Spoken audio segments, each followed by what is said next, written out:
నమస్కారం అండి. నేను doctor Prathyusha Reddy, working as an obstetric consultant. నేను ఈరోజు ప్రెగ్నెన్సీ ఎంత త్వరగా డయాగ్నోస్ చేయగలమో దాని గురించి మాట్లాడతాను. బేసిక్గా మనం ప్రెగ్నెన్సీ డయాగ్నోస్ అవ్వాలంటే హెచ్సిజీ లేకపోతే హ్యూమన్ కోరియోగొనాడోట్రోపిన్ హార్మోన్ బేసిస్ చేసుకొని మనం డయాగ్నోసిస్ చేయగలం. ఈ హెచ్సిజీ హార్మోన్ అనేది సిన్సిషియో ట్రోఫోబ్లాస్టిక్ సెల్స్ ఆఫ్ ప్లాసెంటా ద్వారా విడుదలై బేబీ ప్లస్ మదర్ రక్తంలో విడుదలవుతుంది. ఈ హార్మోన్ వల్ల మనం ప్రెగ్నెన్సీని డయాగ్నోస్ చేసుకోగలం.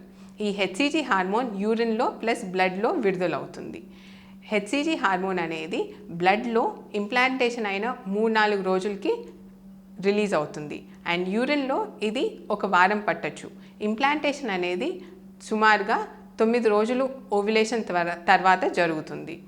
ఈ హెచ్సిజీ హార్మోన్ యూరిన్లో మనం డయాగ్నోస్ చేయాలంటే యూరిన్ ప్రెగ్నెన్సీ టెస్ట్ ద్వారా సుమారుగా మనం మనం ఎక్స్పెక్టెడ్ మెన్స్ట్రల్ డేట్ కంటే 2 రోజుల ముందు మనం ప్రెగ్నెన్సీ టెస్ట్ చేసుకున్నట్టయితే యూరిన్ ప్రెగ్నెన్సీ టెస్ట్ ద్వారా పాజిటివ్ వచ్చే అవకాశం ఉంటుంది.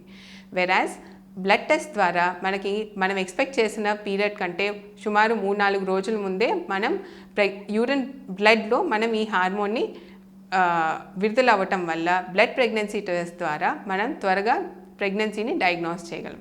Thank you.